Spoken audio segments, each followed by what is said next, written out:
மேஷராசி, மேஷலக்ன நண்பர்களுக்குரிய ஜூலை 2026க்குரிய ராசி பலன்கள பார்க்கலாம்.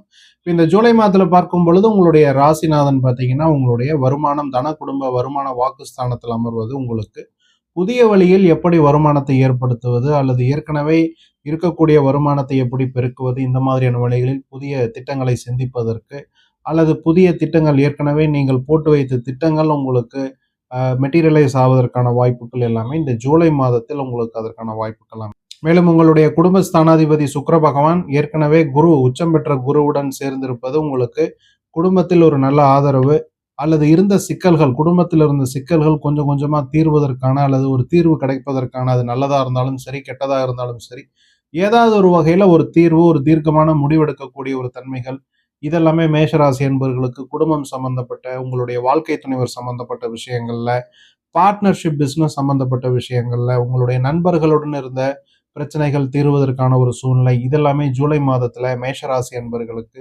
தீர்க்கமாக அமைவதற்கு அதிகபட்ச வாய்ப்புகள் உண்டு. மேஷராசி என்பர்கள் கவனமாக இருக்க வேண்டிய விஷயம்னு பார்க்கும் பொழுது, உங்களுடைய வாகனம் அல்லது நகை சம்பந்தமான விஷயங்கள ரொம்ப கவனமா இருக்கணும். அல்லது சில மேஷராசிக்காரர்கள் பணத்தை தொலைப்பதற்கு, அதாவது நீங்க ஏதோ ஒரு இடத்துல ஒரு பணத்தை வைக்கிறீங்க, ஒரு ரூ. 500 ரூ. 1000 அல்லது 10,000 அந்த மாதிரி ஏதாவது ஒரு ரொக்கத்தை தொலைப்பதற்கான வாய்ப்புகள் கொஞ்சம் அதிகபட்சம் இந்த ஜூலை மாதத்தில் இருக்குது. எனவே மேஷராசிக்காரர்கள் இந்த விஷயத்துல ரொம்ப கவனமா இருக்கணும். அதுவும் குறிப்பா ஜூலை 11ஆம் தேதி சுக்கிர பகவான், உங்களுடைய வருமான ஸ்தானாதிபதி, கேதுவுடன் ஒரு தொடர்பு, அதாவது கேதுவோட ஒரு கிராஸ் ஓவர், கோச்சார கேதுவும் சுக்கிரனும் கிராஸ் ஓவர் ஆகிறதுனால இந்த டைம்ல உங்களுக்கு நகை தொலைவது, பணம் தொலைவது, அந்த மாதிரியான சூழ்நிலைகளோ, அல்லது உங்களுடைய கம்ப்யூட்டர் அல்லது உங்களுடைய செல்போன் போன்ற விஷயங்கள், அதிலும் விலை உயர்ந்த கம்ப்யூட்டர், செல்போன் போன்ற விஷயங்கள்ல சில பழுது ஏற்படுவதற்கான சூழ்நிலைகள் கூட இருக்கலாம். அதனால உங்களுடைய டேட்டா, ஆஃபீஸ் டேட்டாவா இருந்தாலும் சரி, உங்களுடைய பர்சனல் டேட்டாவா இருந்தாலும் சரி, முடிந்த அளவுக்கு பேக்கப் எடுத்து வைத்துக் கொள்வது மேஷராசி அன்பர்களுக்கு இந்த மாதம் சுக்கிரன் கேது கிராஸ் ஓவர்ல இருந்து உங்களுக்கு ஒரு நல்ல பாதுகாப்பு அளிக்கும். பங்குச்சந்தை போன்ற முதலீடுகள் எல்லாமே ஓரளவுக்கு ஸ்மூத்தா தான் இருக்கும். ரொம்ப அதீத முன்னேற்றம் கிடைக்கும் அப்படின்னு மேஷராசி அன்பர்களுக்கு கேரண்டி கிடையாது. இருந்தாலும் உங்களுடைய 5ஆம் அதிபதி உச்சம் பெற்ற குருவுடன் ஒரு சேர்க்கைக்கான ஒரு வாய்ப்புகள் ஜூலை 15ஆம் தேதிக்கு பிறகு வருவதால் உங்களுடைய முதலீடுகளில் ஒரு நல்ல முன்னேற்றம் 2வது பகுதி, ஜூலை மாதத்தின் 2வது பகுதியில் வருவதற்கு அதிகபட்ச வாய்ப்புகள் உண்டு.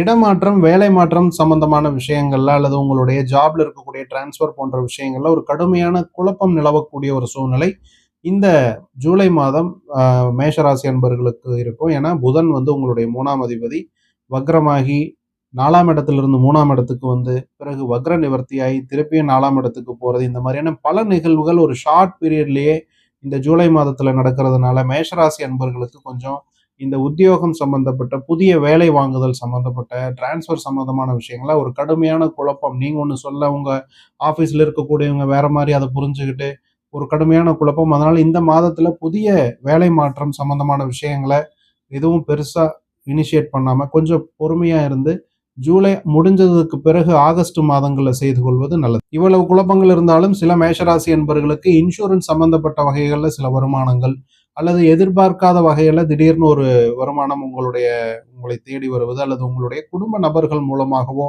அல்லது உங்க ஆபீஸ்லயே கூட உங்களுக்கு திடீர்னு ஒரு ரைஸ் கொடுக்கறதுக்கான அந்த வாய்ப்புகள் எல்லாமே மேஷராசி என்பவர்களுக்கு இந்த மாதம் சில சாதகமான சூழ்நிலை.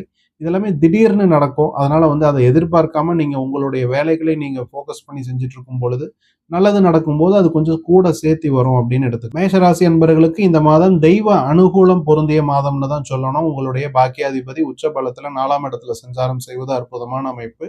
சொத்து சம்பந்தப்பட்ட விஷயங்கள்ல உங்களுக்கு நல்ல வாய்ப்புகள், புதிய சொத்துக்களில் முதலீடு, வாடகை வருமானம் போன்ற விஷயங்கள் கூட உங்களுக்கு இந்த மாதம் சாதகமாக அமையும். இருந்தாலும் 11ஆம் அதிபதியான உங்களுடைய லாபஸ்தானாதிபதி விரயஸ்தானத்தில் இருப்பது உங்களுக்கு எவ்வளவு லாபம் வந்தாலும் கையில பணத்தை வச்சுக்காம அதை முடிஞ்ச அளவுக்கு முதலீடுகள் செய்து கொள்வது, அது நேரடியான ஒரு பைனான்சியல் முதலீடாகவும் இருக்கலாம், அல்லது வேற ஏதாவது உங்களுடைய தொழிலுக்கு தேவையான உபகரணங்கள் வாங்குவது சம்பந்தமான முதலீடுகள் கூட நீங்கள் செய்து கொள்வது உங்களுக்கு இந்த மாதத்தில் நல்ல வாய்ப்புகளை ஏற்படுத்தி கொடுக்கும். மேஷராசி, மேஷலக்ன நண்பர்களுக்கும் உலகத்தமிழ் ஜோதிட ஆர்வலர்களுக்கும் மனமார்ந்த வாழ்த்துக்கள்.